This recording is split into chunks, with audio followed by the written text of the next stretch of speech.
Well, see, when you look at somebody like me, I grew up here. There's nothing you can tell me about Memphis that I don't already know. There's nothing you can tell me about Memphis. From the boardroom to the streets. I don't already know. With Mike from Memphis, man. Together we can fix things. Really. When you say, I want to be treated fairly, and I want a voice. Yeah. He saw things weren't fair, so he chose to run for mayor. You get up and do something when you really care. It's Memphis 360. I'm with you. In the meantime, It's Memphis 360. In the meantime, in between time, we got folks shooting people up out the frame.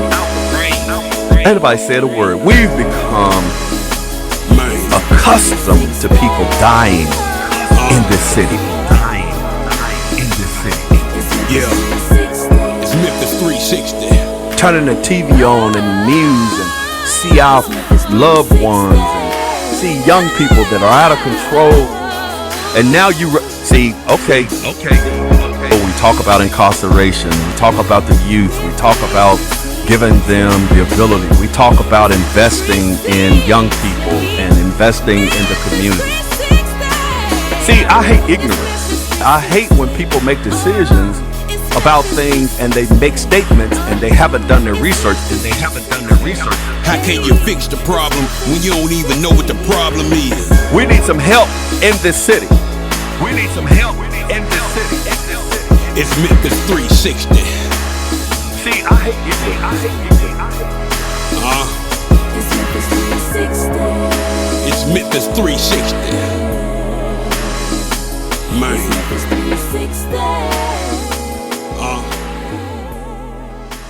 And good evening. We'd like to welcome you to another edition of Memphis 360, the television show where we like to say we want to go from the boardroom to the streets. We like to go from the bottom to the top. In other words, we believe that in order to fix what's going on the bottom, you have to know what's happening at the top. But vice versa, in order to fix it, what's going on the bottom, hopefully those people that are making the decisions, those individuals that are in influential positions, they understand what's happening in the streets, so therefore they have the ability to apply that knowledge and to fix the issues, the ills, the woes, and to build on all of the good things that are going on here in the city of Memphis, because there are a lot of good things that are going on in the city of Memphis. But we just think that there has to be a coming together of the minds of the individuals that live in this city, work in this city, play in this city, make decisions in this city, so that we all can live in a better environment. Because guess what? If we increase the quality of life for everybody in this city, it would be a whole lot better, and maybe we don't have to deal with a lot of the issues that we currently have going on in this city. You know, I thought one of the amazing things, and I'm going to get to my guest. I know y'all see Miss Britney Thornton sitting next to me. Miss Britney Thornton is a candidate for County Commission District 10, District 10. Yeah. District 10. And she is no stranger to me. You know, we've been kind of rolling ever since she ran for city council way back when. And I definitely think that this young lady has a lot of potential. She has a good heart, and she has the city of Memphis, County of Shelby's best interest at heart. Is that right? It is right. That is right. Okay. I am Britney, and I approve this message. She is Britney, and she approved this message. And you know, I like to say that here on Memphis 360, we want to bring the candidates to you so that you can ask them the questions and you can get better familiar with them, because there's nothing like an informed voter, an educated voter, because you know, a lot of this going along to get along and just recycling and all of that kind of stuff, it's getting old, to be perfectly honest. We got to give individuals chances to be able to plug into the political machine in this city. Those individuals that have fiduciary responsibility over the monies that are distributed here in Shelby County. We want to make sure that if it's something you want to know about these individuals, you have the ability to be able to tap into them and not just be voting to be voting. The number to call is 244-6874, 244-6874. If in fact you have any questions for Ms. Britney Thornton on today. And you know how we do it here on Memphis 360. Even though I got on this nice looking suit and all that kind of stuff, we still like to bring it down, and we want to get to know the candidate, and we want to allow you the ability to know the individuals that are out here standing on these polls hollering, vote for me, vote for me, please, vote for me. You need to be voting for all of them. I'm telling you that right now. I ain't gonna say who, but we all know that some of these people, they don't need to be in office, man. And I don't mean no disrespect to anybody, but that's why you need to get to know the individuals that are out here asking for your vote and to know where you need to lodge your vote. So anyway, we're going to start with Miss Britney Thornton. This is her. That's me. This is her campaign literature. Yeah. Her campaign literature. Yeah. You know, she's running for County Commission, District 10. District 10. District 10. But like I said, she is no stranger to me, and I know a whole lot about her. But I want you guys to get to know Britney Thornton and some of the things that she has done. Well, first of all, Britney, welcome to Memphis 360 again. Yeah, yeah. Again. Last time, I don't know what the name of the show was, but you know, we had the opportunity to go out to the hub at Orange Mound. But I'm going to take it all the way back this time because, like I said, I want the citizens to know Britney Thornton. So tell us a little bit about you, where you come from, and your growing up and educating yourself. Just give me all of that background. Yeah, for sure. First, it's good to be back. Always. Always. Always. Listen, so much to catch up on. I call him Uncle Mike. Uncle Mike. Yeah.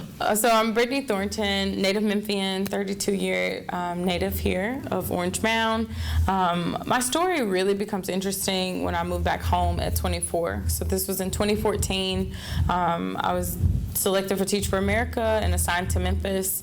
Went down to Corey Middle School, taught for 3 years at Kip Memphis Preparatory Middle School, and that's when things started to really be put into focus. Like, I'm 24 years old, can't really say, oh, someone help me because I'm an adult, right. You know? And so I just really started to lean into what do adults do? What are the expectations? What are the opportunities? And so I started to just go to community meetings, and that's when I started to learn about these issues and really didn't like the posture. I was frustrated, first being 2 bridges away from Cooper Young, to see that development had come to Cooper Young and not to Orange Mound, them both being historic communities, very proximate to each other. So that just frustrated me. And then as a teacher, another frustration was just being unable to teach. You know, our teachers are going home every night, making these lessons plans and coming back to the schools where there's so much dysfunction and chaos, both in the schools and what our students are bringing from their families and just their neighborhoods, and it's just challenging.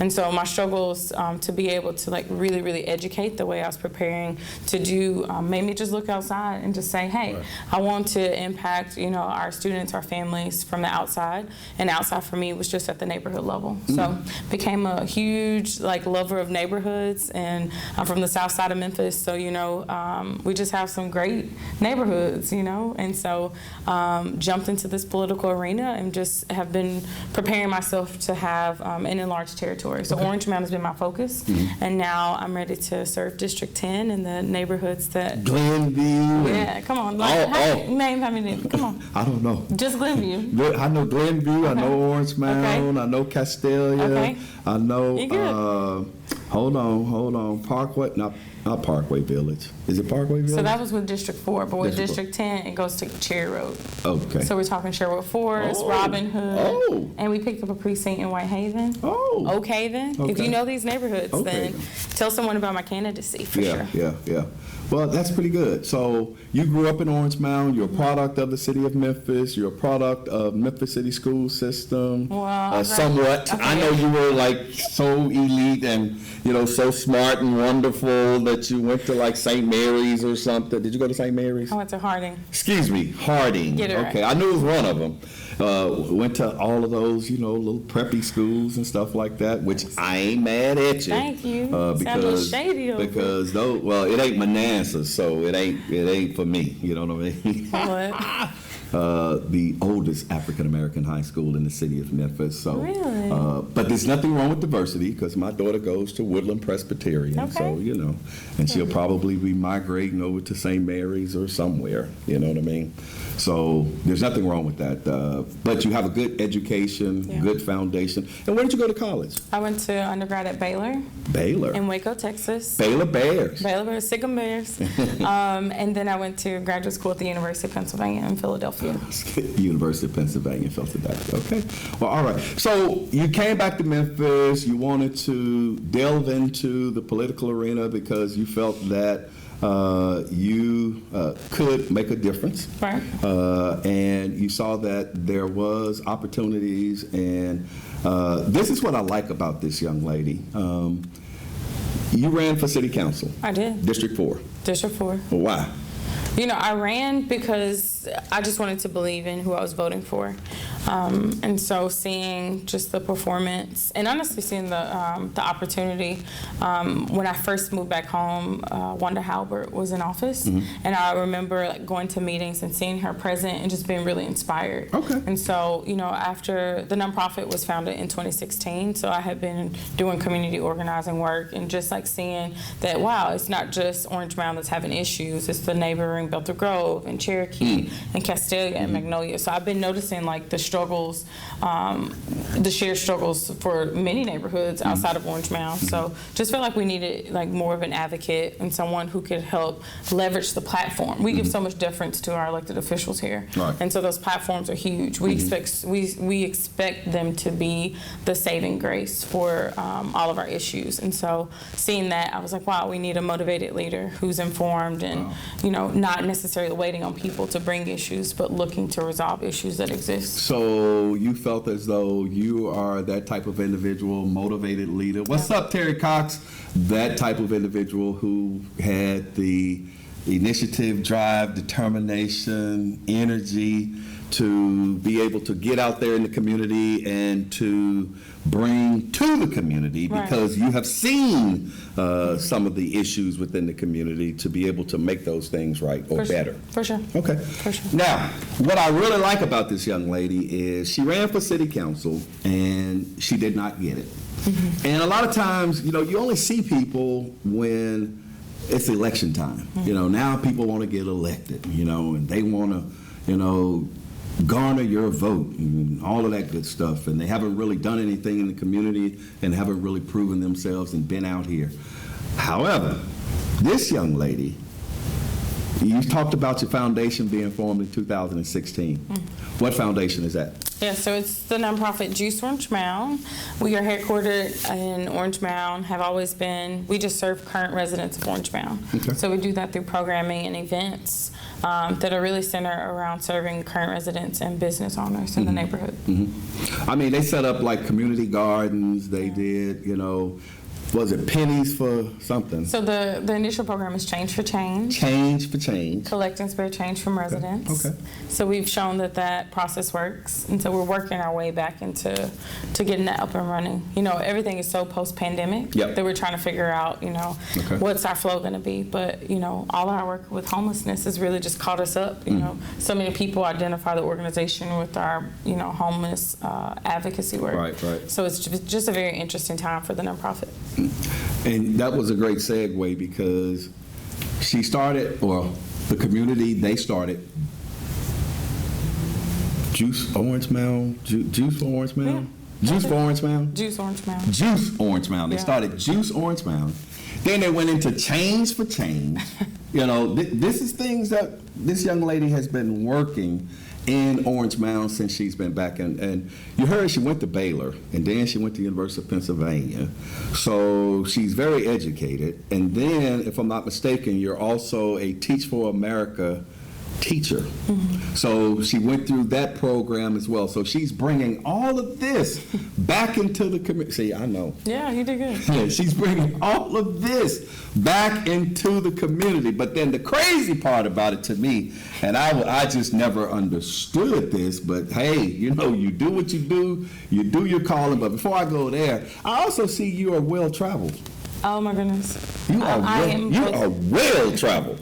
I mean, you know, people look at me and go, oh, man, you in Hawaii. Oh, man, you over here. Oh, man, you over there. You know, and I was in the Army for 21 years, and I've been pretty much on most of the peninsulas, you know, Africa and England and Europe and Central America, El Salvador, and all of these other places. Yeah. But, you know, I look at this young lady, and every time I look around, she is somewhere. You know what I mean? So she come in, she work really hard, and then she pop out. And what do you call it? Oh Jesus, you have a name for that too. What? I can't remember. What, But jet set? No, not jet set. What? That's not it. Anyway, if I think about it, I'll say something about it. But she's popping out all over the place. So where are some of the places that you've been? Oh my goodness. Okay, so I love travel. My very first country was Thailand. I lived in Thailand for a year. People don't know this, but I'm conversational in Thai. Really? Pupasa Thai Dai, no Thai. Right now. I just think it's so random. It's just like nobody right. knows. But yeah, so that was great. So I've traveled a lot in Southeast Asia. It's 18 countries that I've been to, and I have an ambitious 50 by 50 goal. So I'm kind of behind on my goal. But most recently, Ghana. We're talking Vietnam, Cambodia. Did a research project in India, Sri Lanka. Okay. Really, really cool countries. Belize, beautiful country. Lots of great things. This is see, and this is what I try to tell the young people here in the city of Memphis. You were raised in Orange Mound. Right. But look at all of the advantages, look at all of the worldly experiences, look at all of the things that you've been involved in, University of Baylor, University of Pennsylvania, Thailand, Vietnam, Sri Lanka, you know, and it always amazes me because a lot of the countries that I've traveled to, I always run into somebody from Memphis. You know what I mean? Yeah. I'm walking down the street and I run into people that I know, Yeah, that's that I cool. grew up with, you know, and different things like that. And you never know, you know, you never think. You think the world is so vast Right. that, you know, how can I be in Thailand and I'm down on whatever Thai street, Yeah. and I'm walking down the street and I run into Willie Green. Yeah. You know what I mean? It's kind of like, hey, Willie, how you doing? What you doing over here? You know, but anyway, so the good thing about it is this young lady brings all of this to the table, all of this experience, all of this knowledge, all of this worldly travel, all of this being working in other countries to do research and different things like that, and being a young person, you know, because we got a lot of old heads around that don't necessarily want to change. And I even tell a lot of the ministers that I deal with, you know, that's why a lot of the churches are barren, Yeah. unfortunately. Yeah, I mean, the pandemic is putting the churches in a very interesting predicament, It right? was happening before then. You went in and you saw a lot of older people, Yeah. you know, but you didn't see a lot of young people because I try to tell some of these guys, you have to change, don't change the doctrine, Yeah. but you have to change the delivery. Yeah, for sure. You know what I mean? So that these young people will understand. They're more into expository preaching now, whereas you explain to them what's going on as opposed to and the Lord said, Yeah. you know, they're not into, and I don't want to say the theatrics, but they're not into the old traditional Yeah. methods of delivering the word. So, but The reason I'm going there is because now you bring all of this stuff to the table. You've done Juice Orange Mound, you've done Chains for Change, you've been to Sri Lanka, you've been to Thailand, you've been here, you've been there, and I'm sure you've been all over the States, the United States, different places. And then you start the hub. Now this is really the interesting part for me, because I went over there and I was like, okay, where you at? I'm thinking this young lady goes home every day, like most people do. You know, they go home every day, they come into work, they be the administrator over the facility and different things like that. You bought a house, right? Yeah. You still live in the house? Yeah. Okay. All right. Do you stay at the house? Yeah, it's my house. You stay at the house now? Yeah. Do you sleep at the house every night? Yeah, it's my house. You weren't sleeping at the hub? You know, they closed this down. We have to catch up. Okay, well now, but Yeah. I'm saying in the past. Oh, for 11 months and 13 days, I slept in the homeless shelter that I started. For 11 months and 19 days, this young lady slept in the shelter that she started. They had the Hub Orange Mound. And I had the opportunity to go out there and interview her at the Hub Orange Mound. And that was very interesting. Yeah. So you met some interesting characters out there. I know the day that I was out there, I met the guy with the dog. Mike and Buddy. Yeah. Mike and who? Buddy. Mike and Buddy. I Yeah. met Mike and Buddy out there at the Hub Orange Mound. So what was that experience like? Oh, man. I mean, it's literally one for the books.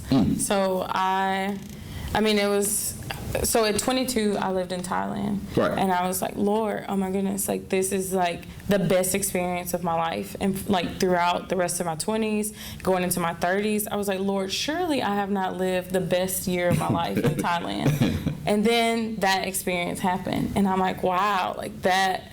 It was literally the most rich, like, learning experience I've ever experienced in my life. You can't get no more in touch with the community than that. I mean, it was just like, it was so many answered prayers. Because you have to think, as an organizer, you know, we were having our community meetings at Melrose in the cafeteria. And I would drive past every single day people that I was going to go talk about. And it bothered me. Like, I was like, Lord, like, the people that I want to be in a relationship with are at Speedy Corner. They're sitting at the corner store. I see them on the side of the building. Like, but I don't have the courage to go break the ice, or I just felt like they wouldn't really, like, Wouldn't receive you. Yeah. Wouldn't I'm like, receive what you. can I possibly say that will make you want to be, like, interested in anything I have to say? So I never felt like there was ever a natural, like, inroad into, like, building relationships. And then this opportunity happened. So we fought hard to be able to get the building. And upon getting the building, it's just the natural foot traffic around our building. Right. You know, we didn't have to recruit anybody to come to the shelter. People literally just all day are between Speedy Corner and that gas station at the corner. That gas station at the Yeah. corner. So it's just the natural community that's in the area. So it's so organic. And I can't thank God enough for just that opportunity. And so, you know, God knows us, and the assignment that He gives us is just like right for us. You know, I'm not married, I don't have children, and I have so much curiosity, and so I love people, and so the opportunity to do such an intensive, I said, okay, Lord, if I'm going to do this, I'm going to give you a year of my life. That was my agreement with God. I said, I'm going to view this the same way someone would go into AmeriCorps or they would go into the Peace Corps. I said, I'm going to do a 1-year intensive in Orange Mound. Wow. And 11 months and 13 days, like, I was in this experience. And it was around that time that I was like, okay, Lord, I said a year. And then sure enough, they come with the closure on January 28th. And so people think that it was something that, you know, was such a big grievance. I was like, wow, this is God honoring my covenant. You know what I'm saying? Like, this is great, because for 40 days, the crazy thing is the numbers here. For 40 days, we were closed before they issued us our certificate of occupancy again. Wow. Tell me that's not divine. Wow. I really think that, you know, there's a lot of assurance that I have that Orange Mound is in good hands. And my prayers to God are just like, Lord, I know the power that Orange Mound has to teach, because if Orange Mound gets it, Castalia gets it. If Orange Mound gets it, Douglas gets it. If Orange Mound gets it, all of our traditional black neighborhoods will get it. And so there's just so much power in Orange Mound. And I'm just like, okay, Lord, I know that you are on this assignment. Wow. So where's your workmanship? You work through people. Right. Send me, I'll go. That has always been my prayer back to God. And Right. so that opportunity was just so good. Well, the number to call is 244-6874, 244-6874. We have Miss Britney Thornton, who is running for County Commission District 10. We're giving you the opportunity to get down and dirty with Britney. And this is the opportunity. If you got any questions, if you got any doubts, if you're looking for the differences between the candidates, this is your opportunity to ask her questions. Why should she be elected to Shelby County Commission District 10? Why should she be allowed to serve? What has she done to garner that ability to be able to sit on the county commission and have fiduciary responsibility for the billions of dollars that come into Shelby County on a yearly basis? Has she put the work in? Has she shown that she has the interests of the citizenry of District 10 at heart? Because to me, that's the issue that I find with a lot of candidates. And don't get me wrong, I think we have a lot of intelligent individuals that are running for office, a lot of educated individuals that are running for office that are omegas and alphas and AKAs and Qs and everything else. And but that doesn't make the person. What makes the person is this right here, their heart. What are they willing to give? What are they willing to sacrifice? Just how much are they willing to put into trying to turn this thing around? Because we need individuals that are truly going to delve into what's going on here in Shelby County, here in the city of Memphis. And I always reference Memphis because I'm a Memphian. I'm a native Memphian. And could have lived anywhere in the world, but I have Memphis in my blood. I love Memphis. It is the only place that I'd rather be. I was born here, and I'm probably going to die here. So I definitely have a vested interest here in the city of Memphis. So I definitely watch the candidates, and you should watch the candidates, because we cannot continue to do the same thing and expect change. True. We can't do that, you know. With all of the issues that we have, and as you said, we're coming out of the pandemic. Hopefully, God, because, you know, they keep saying the numbers are kind of going back and forth. But we're coming out of the pandemic, so there's a lot of opportunity here. Oh, for sure. There's a lot of opportunity. So you definitely want to make sure that you are putting individuals in place that are going to have the energy coming out of this pandemic to be able to put the work in. And while we have the opportunity to be able to hopefully straighten some of the things out that have not worked in the past. And those individuals that are innovative and creative, I think Juice Orange Mound is innovative and creative. I think change for the change, even though it seems like something so small, and a lot of times people come up with very good ideas and initiatives, they just don't have the ability to follow through. Yeah, for sure. And you have had the ability to kind of walk that thing through. So I go over to the hub at Orange Mound, and I'm sitting here just kind of looking around, and I'm going, this is great. This is wonderful. And so tell us some of your experiences at the hub. You know, Because I saw some of your pictures you posted not even too long ago talking about certain things. you got to come to the second annual toga party. Toga party? Do you remember that? I heard you say that. They run around in sheets over there, man. Okay. No, the guys and everybody, they're just so kind and so trusting.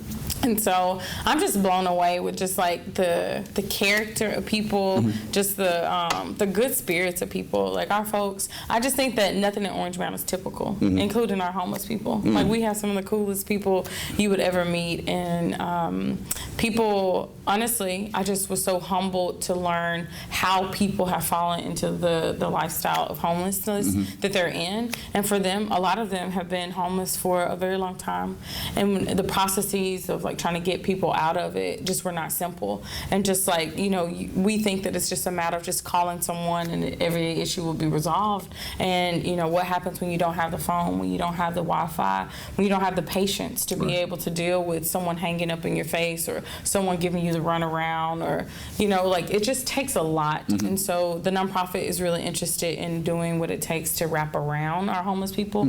So we're currently talking to University of Memphis about a partnership with their School of Social Work and even have another partnership in another department. Like we really wanted to lead into the colleges and universities to offset what we don't have. So I had to move into the shelter because Juice has a staff of 1. And if Juice is going to do work and open up a shelter, that's you. That's me. And so, it was something that I just, decided that it was in line with the mission, and having founded the organization, it just felt like it was the appropriate thing to do. We had 26 people within the first 3 weeks. It looked like a FEMA site. Wow. And that was when I realized, wow, this is a bigger issue than what I thought, And so how could I possibly just close the door and just walk away from the issue, Like I had to hold space. And what I loved the most was the fact that every time people came into that building, I set the standard. So you came in and you had to engage me.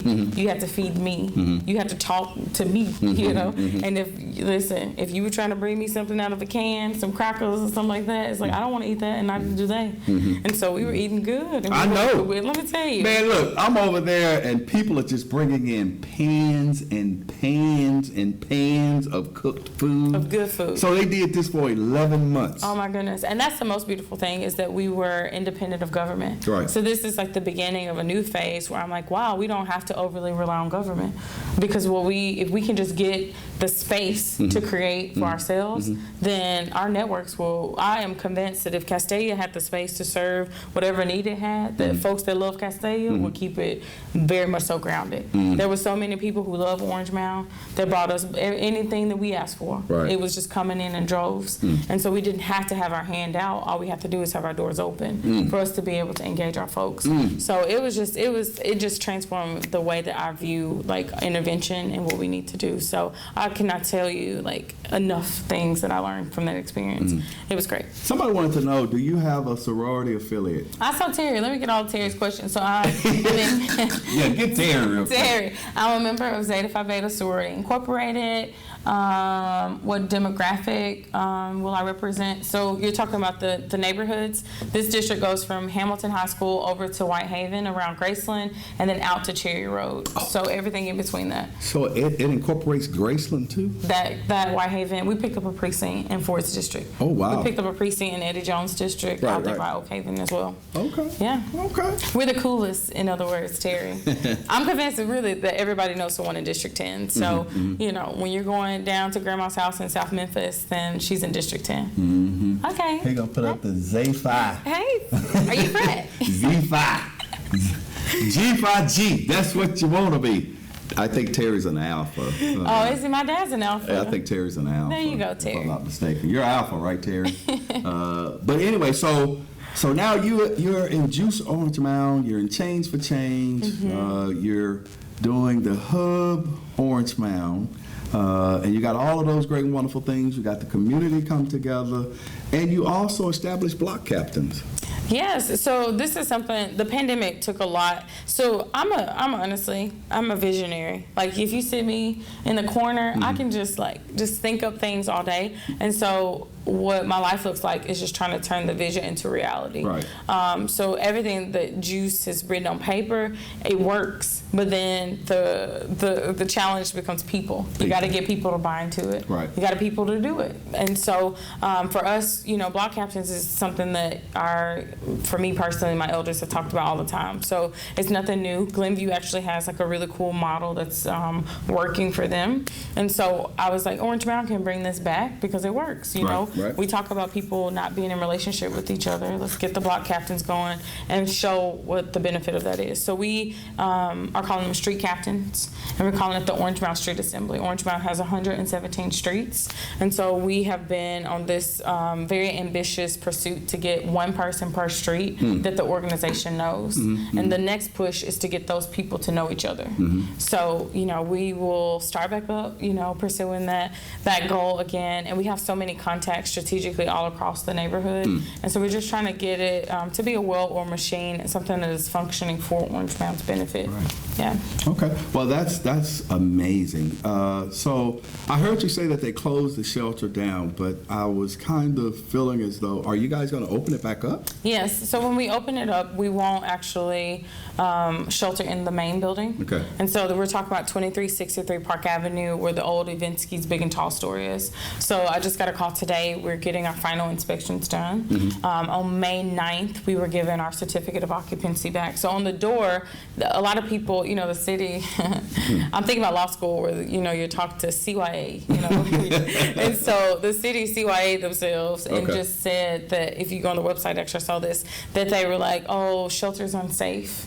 You know, and so they reference code issues that we were never cited for. We never had formal inspections. So a lot of people talk about code issues that never were made apparent to us. However, we know as we inherited this building from Evinsky's, which had been a generational business, that they were grandfathered in, and we had a lot of things that we needed to do to bring the building up to code. Remember, this was an operable business just in 2020 under Evinsky's. Right. So we had the building for a whole year before we ever even started this shelter. So all that to say, it was a zoning issue that got us closed down, a failure to obtain a certificate of occupancy. And what I'm saying here is important because a lot of times in predominantly Black communities, they get us on a technicality. And I'm very much so frustrated at being like one of few educated Black people in spaces. So when we on May 8th sat down with the Department of Planning and Development, I was the only woman at the table, right? And one of just a handful of Black people. And this decision was made by 3 white men. And so I think it's important for us in this predominantly Black city, we think that, oh, we are the power brokers. No. But oftentimes I'm seeing time and time again that the people who are making the decisions that are impacting our lives are not people who are living out these issues. Right. So I just want to say that, you know, on May 8th, when this decision was made, I sat there at the table and watched 3 white men just casually look to each other and say, what you want to do? What you going to do? You got an issue? How you feel about this? I mean, it was just very much so casual. Right. And so I think that was very revealing for me. So I thank God again just to be able to see behind closed doors processes and how these things work out. So all that to say, it was a zoning issue. We do not want to shelter. It's currently CMU1 zone. Somebody should care about this. I do, and this is my life right now. So I'm learning a lot. And so we're not. I'm like CM1 zone. Right. Oh, okay. It matters. It matters. Yeah. And so we're not going to push to have the zoning change so it can be a shelter because we're fine with it just being an office. So what we're going to do is start to do programming. We're going to start to, you know, appeal to these resources. There's so many resources across our city. Right. And they just need space to reach people. So we're saying we have the relationships with people. If you just needed space to offer your service in Orange Mound, then come to us. Right. In essence, it's a community center. These So are things. that's what you're going to do at the building At now. the building. Right. And if you got to come back and see us because on the backside, we have containers now that are dropped. I know. Let me tell you. Oh, look. That's exactly what it looks like. So, The girl been working, okay? Oh, wow. She been working, okay? Oh, wow. So these containers, they're 40-foot containers, constructed by Dwayne Jones Construction, who's a native of Orange Mound and a local Black developer. He retrofitted these 40-foot containers to each have 5 rooms in them. So we have capacity for 10 rooms. They're 8x8 rooms. And we're gonna have a 3rd container drop that has shower, restroom, washer, dryer, and kitchenette. So we're gonna create like a pocket community. And for us, like for me, I have no interest in continuing to operate a shelter because that's just Band-Aid work. I really want to figure out how do we intervene in the lives of people to take them from the streets to home ownership. That's where my interest is. Look at that. What does it take to get someone from the streets to home ownership? Oh, that was my microphone. Yeah, that was a microphone. So we are going to do cohorts. And every 3 months, we will just do a 90-day intensive where we will connect them to their own case manager, and we will come up with a plan that will help them be able to know exactly what does it look like. And so I was just talking to someone, and it really reminds me of when I was in graduate school doing reentry work. People don't know this, but at one point I wanted to be a warden in the prison. I was so in love with reentry, and I promise you, there was a pathway for social workers to become a warden. I knew I was going to be in Philadelphia. I knew I was going to be a warden in the House of Corrections, and that was my goal. So the program that I was in, we did 3 months in, 3 months out, working with people. Jesus. So that's what we're gonna. I just literally just a couple of days. It just dawned on me. That's exactly what we're gonna do with the homeless. We're gonna work with them 3 months on the streets, and then 3 months into their new, housing arrangement to make sure that they transition well. All right. So that's the connection with the University of Memphis and the social workers and Because I all need of more that. capacity. Right, right. I'm capable of doing case management, but look at all All the other things that you're doing. You I want got to them- be focused on other things. Right, and the big picture. I want them to be served. So Right. it's like, they already are feeling the constraint of having me pulled in so many directions. And so they deserve to be able to have that one-on-one, support. So how did you get the financing for all of this? Well, it's interesting because we're in a very, I'm like, all right, Lord, you will bring me to it, I'll bring me through it. So we were going to say, Mike Williams, you're going to I got $5. All right, Terry, where you at? So we received it wasn't a multi-year grant. It was a one-time grant from Kresge that kick-started all this for us. And then we had another national foundation come in with a sizable grant. So we're actually in limbo right now, Our financial future is not secure. And so that's why we definitely, if anyone is listening that has resources, like I definitely consider Juice Orange Mile a worthy candidate. If you know of other grant sources, we're definitely looking into it. But we're looking for another multi-year commitment, and this work is good. I mean, Now, this is a young lady, grew up in Orange Mound, educated in the city of Memphis, traveled all over the world, especially the Far East, because I heard a lot of the Asian countries in there, but traveled all over the Far East, over in Sri Lanka. Worldly young lady, very educated young lady, could have chose to do a lot of things. I know you were talking about law school and different things like that, but she's sleeping in a homeless shelter, has a house with heat and a bed, and all of the nice amenities, just like you and I, and all of those things that we work really, really hard and strive to achieve so that we can be comfortable, enjoy. And Terry builds all of this kind of stuff, and Terry works on all of this kind of stuff because he's a businessman as well.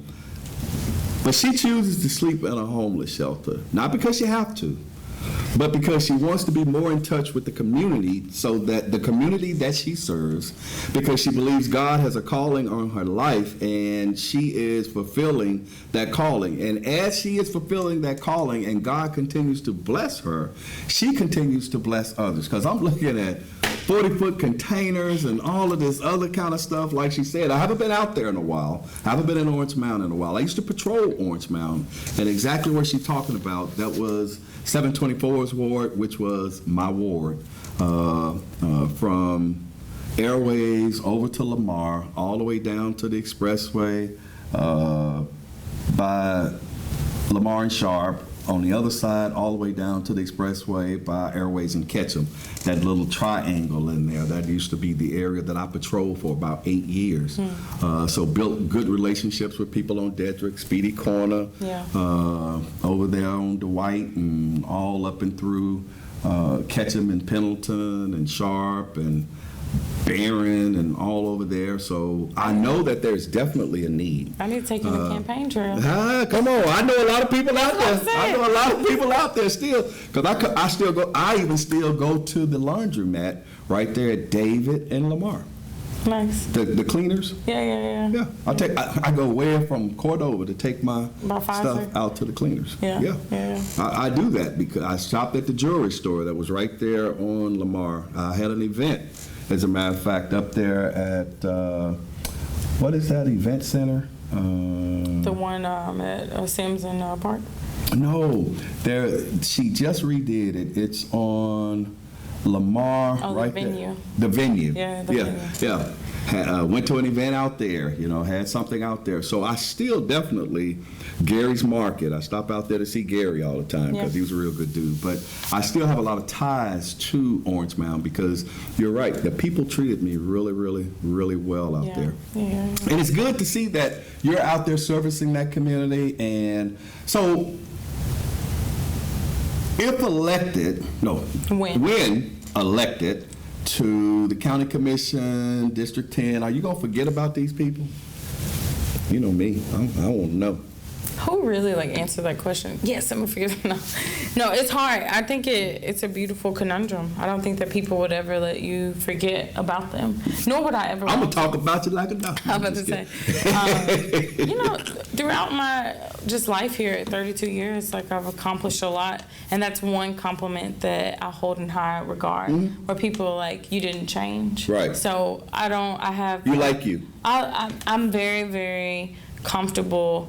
And to me, like, this is what I love. This is Britney. Some people are like, I don't understand everything that you're telling me about this woman. This is me in a nutshell. I neither love poverty nor privilege, but rather frolicking between the two. Okay. That's what I love so much. Okay. I don't want to get comfortable in either arena because I don't like either. But it's the privilege to be able to be in the boardroom and pass respectability politics and pass these credentials on to you because you're not going to invalidate anything that I have to say. Right. And also being able to make that pivot just to kick it with folks that are just everyday Memphians Right. that I just love and I want to see you be able to be prosperous. So as long as I have that pivot, then I think that there's a beautiful role for me as a connector. Well, that kind of coincides with Memphis 360. You just said you like being frolicking. Now those were your words, frolicking And that is between it. poverty and privilege.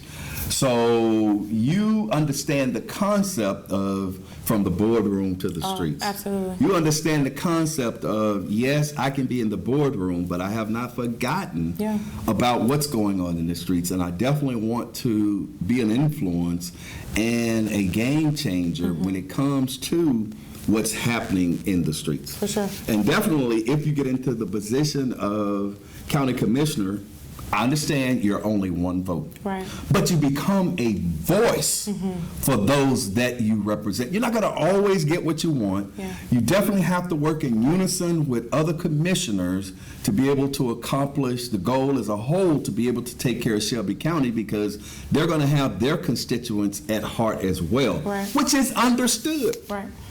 But we also know that there is a process called negotiation. Right. There is a process called standing your ground, having integrity and values, so that your constituents are not forgotten about. Yeah. And I think that that's been the problem for me. This is just Mike Williams. This is not Britney Thornton talking at all. This is Mike Williams. I think that that has been a serious problem here in the city of Memphis and the county of Shelby. A lot of the individuals that have been bestowed the privilege of representing those individuals that have went to the polls, fought to get the opportunity to have individuals in those seats, and they have not properly represented those constituents that that put their trust in them. Yeah. And that's how come I say, you don't do right, I'm gonna get you. Oh, please do. Oh, I already know. You already know I am, and you'll be like, I know. Goodbye. I didn't do it. Yes, you did. No, I'll be Yes, like, you did. Uncle Mike, give me context for this decision I'm about to make. I'm leaning this way. Can you give me some advice? Pray about it. Pray about it. You'll be all right. Just do the right thing. What would Jesus do? Hey. So, okay, so you've been through all of these different. How's it going out there anyway? It's going. Listen, one of my favorite movies is Grease. Okay. So I always say, give them hell right there. So let me tell you, we're out there battling. Okay. One, the whole process is stupid. The fact that you pull up and you get all these people shoving this paper in your hand, like literally there are 3 ballots out there, and me and my other 2 opponents are on each of the ballots. And I just ask people, I'm like, what are you gonna do? How are you gonna make this decision? Looking at all these ballots with all these just the smorgasbord of candidates, I don't understand it. So I empathize with each and every voter, but I encourage everyone to do your research before you get there. The process of just waiting to get a ballot is not simple, and so it's not coordinated, and it's just the highest bidder. How do you get on these ballots? You pay. There's not a true vetting process, and so I have already voted. I didn't have the privilege to vote for you. I would have. I'll tell you that. you can always move into I would district. have. I don't want to move in District 10. I kind of like where I'm at. Nothing against District 10, but I've worked hard all my life to live where I want to live, and I just been blessed and had an opportunity. But I can remember going up to the polls, and this is exactly what you said. Yeah. I was bombarded by all of these people And I graciously said, no, thank you. Yeah. I already know who I'm voting for. Oh, those informed voters just make my heart happy. I already know who I'm voting for. I knew who I was voting for way before I came to the polls. Yeah. You know what I mean? It was kind of like, well, yeah, okay, let me take a look. Let me look at some of these financial disclosures. Let me look at, you know what I mean? Yeah. I mean, all the way. I want to see who contributing to who. Yeah. Because I know how this game go. I want to know, what have you done?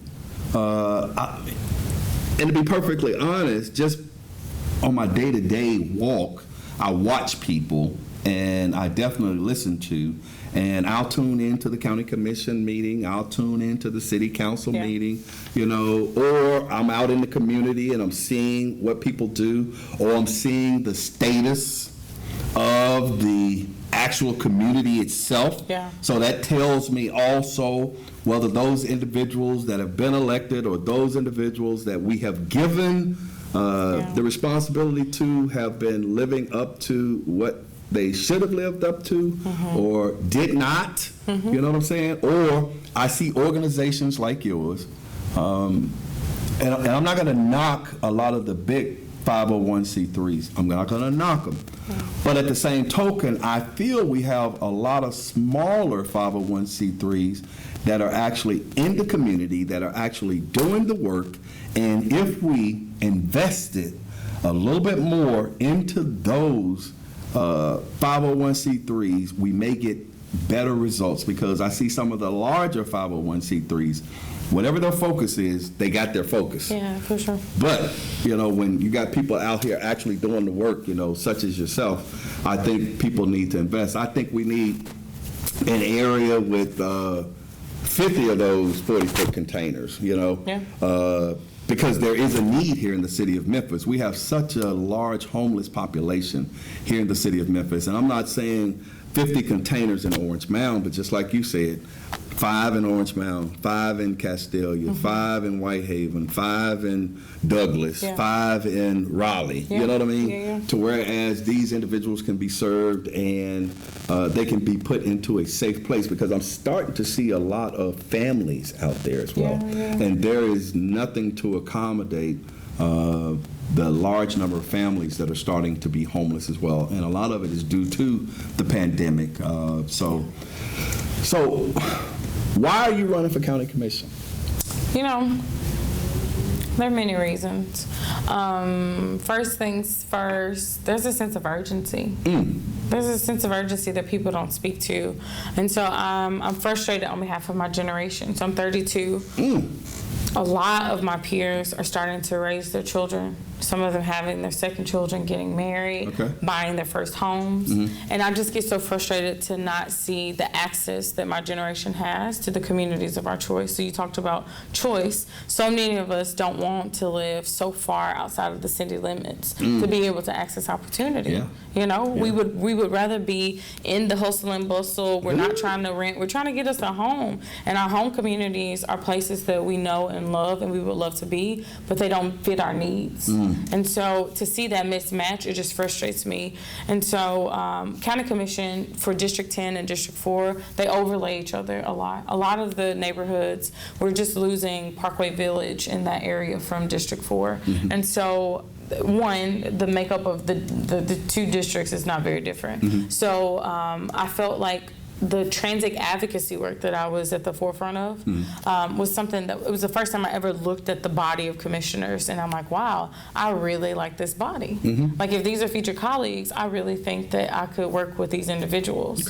And so that was my first deep study, and I just fell in love with it, and I probed a little and asked questions and learned that the county commission is powerful, more powerful than what the average, you know, Shelby County even knows. Most people don't even know who their county commissioners are. They know their city council person, but they don't understand they're also represented by a county commissioner. So it's been a great opportunity to educate people on the existence of a second form of government that represents them and has resources and has power on their everyday lives. We're talking your hospitals, your prisons, your schools. There's a lot of governance that happens through the county commission that directly impacts our lives. So seeing that and just knowing that personally for me as a nonprofit leader, Commissioner Milton has been one of the most supportive elected officials that I've been in relationship with. And so I was just at every step of the way just inspired and just see it as a great opportunity for me to continue to build on his legacy and just take it to the next level.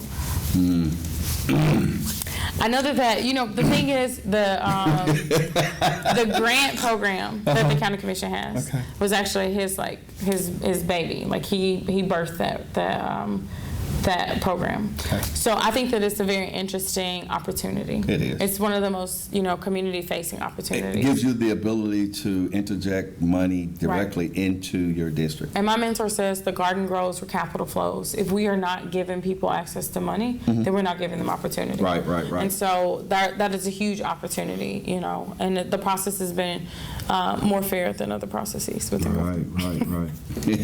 You know what? I ain't finna mess with you, Brittany. I'm telling you, it's a lot of things to talk about. But you're doing great and wonderful things. I support you in all that you do.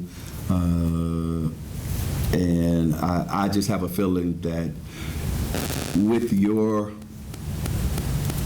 bubbly personality, with your intellect, with your ability to be able to connect, I think that there has to be something or someone that's going to definitely affect change or has the ability to implement change, has the ability to work across the aisles, because a lot of times everybody, and don't get me wrong, I'm pro Memphis, I grew up in North Memphis, I'm pro North Memphis, till the day I die. But I also, being exposed to the world, know that you have to work in conjunction with other people to be able to accomplish the things that you need to accomplish where you are. Because first of all, if you got pride in where you are, and if you truly believe and represent the place where you are, then other people will grow to respect where you are and your point of views and what it is that you're trying to do. To know that where you come from is just as important as where they come from. And those things that they represent are just as important to you, the things that you represent. And I think you have the ability to broaden that all across the county commission, because there are some good people on the county commission. You know what I mean? And I'm not going to take that away from anybody. I think there's some hard-working individuals that really and truly represent where they're from, and that truly believe in the county of Shelby and truly believe in their districts that they hail from or that they currently represent. So why should the citizens of Shelby County vote for Britney Thornton? What makes Britney Thornton stand out? What makes Britney Thornton different? Do you have anybody running against you? I have 2 other opponents. Okay. What makes you different than them? That's good. I think I am the best.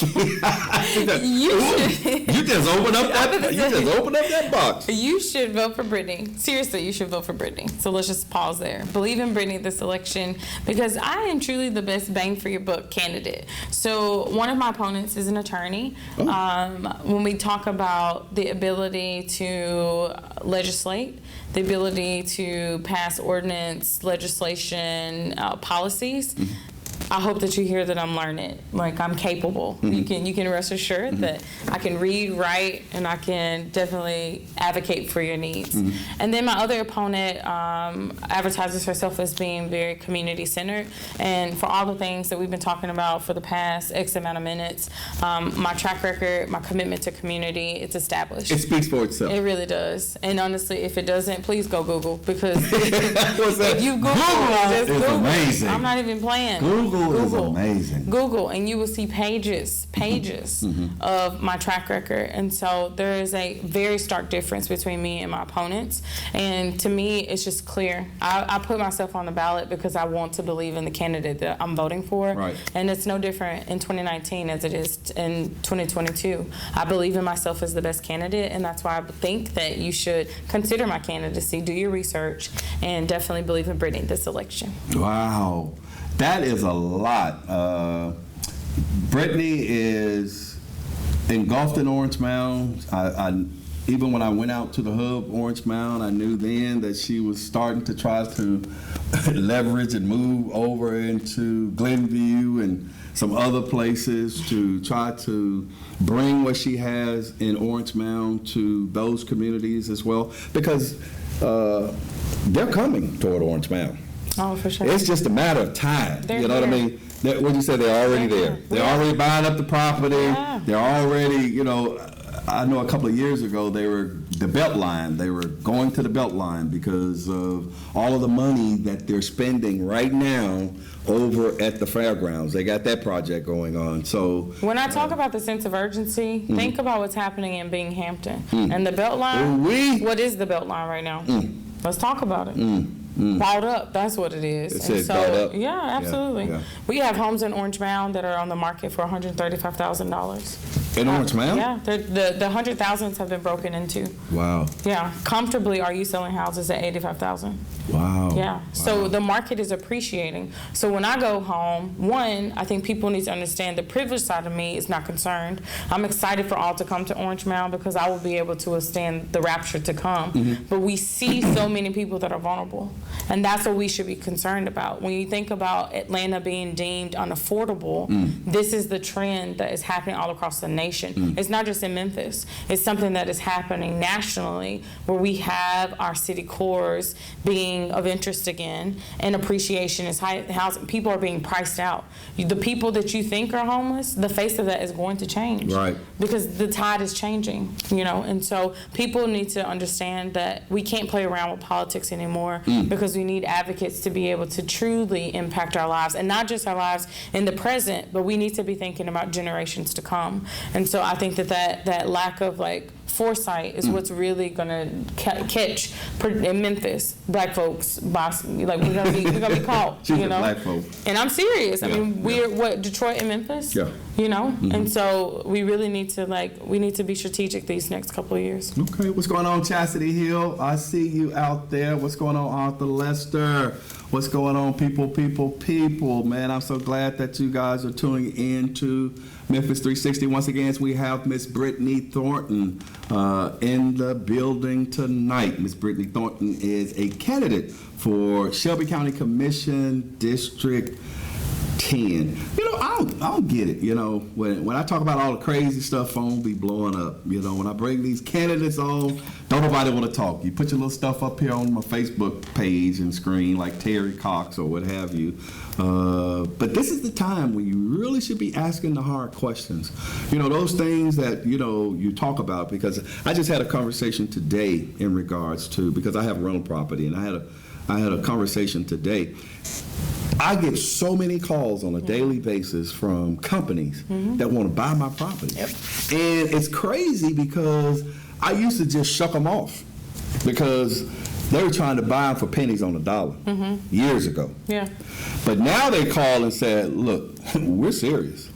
We'll give you market value. You know what I'm saying? Because let's say you had a $100,000 house. Back then, they wanted to pay you $30,000. You know what I mean? But now they're coming to the table because they want your property so bad that it's like, look, we're serious. We understand that some of these companies, and in the past, these things have happened, but we will give you market value for your house. You think that didn't make me stop and go, I mean, seriously. Yeah. It made me stop to go, Listen, sell locally. No. I am not selling. I'm passing it to my kids. Know your seller. That's what I'm doing. If compelled to sell locally. Okay, if compelled. Don't be compelled to sell. There's nothing like land. Nothing. There's nothing like property. Those things cannot be recreated. Okay. And once they're gone, they're gone. And I don't care it's hard to get it back. If you got a patch, you in there. All right? Exactly. Buy up some of these vacant lots. That's what you do. I don't think the taxes on them are that much. But even if you buy those up, somebody coming eventually. And let me just say, let's stop saying these $50, $100 lots. The processing fee alone is $200. So we need to go ahead and just start. That's for the processing fee. It's serious. Oh. There's a lot of miseducation out here, but buy some land, and keep your land. Yeah. Keep your land. Especially if you're in Orange Hold Mountain. on to it. Pass it down to your kids. Absolutely. And hopefully your kids won't sell it. Hopefully they'll keep it in the family and do something productive and constructive with it. So where do we go from here, Brittany? What happens now? So you're gonna win. And what are some of the things that we're going to see real quick? We got about a minute and a half. What are some of the things we're going to see? Okay, first things first. In my district, you win your primary, you pretty much win the election. I do have an independent challenger for the general. So help me get through the primary. And when I win, between the primary and the general, we're canvassing. Okay. We're going out, we're figuring out who our leaders are, and we're bringing this machine together. I want to hit the ground running upon being sworn in. Over the next 4 years, you're going to see. This is my commitment to District 10. We will, every single constituent in District 10 will know what neighborhood they live in. Okay. This is important because organized communities are powerful communities. And I can just pretty much tell y'all, if you don't live in District 10, I'm advising you to go ahead and look for your property because we're going up, okay? District 10 for the win. Thornton, remember, Thornton. So when I call you, you're going to answer the phone. I mean, you got to get the line. You don't live in District 10. I hear you. Well, no, I definitely wish you well. Thank you. I think that District 10 would definitely benefit from your leadership. I think they would benefit from your representation on the county commission. And I know that, in God's time, that which God has ordained, ain't nothing you can do with it. Ain't nothing you can do with it except let it roll, let it flow. Hey, I want to thank you guys so much for tuning in to Memphis 360. Once again, it has been a plum-pleasing pleasure. And until next week, same time, same location, vote Brittany. Be blessed, be strong, be encouraged, and we'll see you next week. Go vote. Okay. Go vote, people. We're gonna make you fall in love with SVPGD.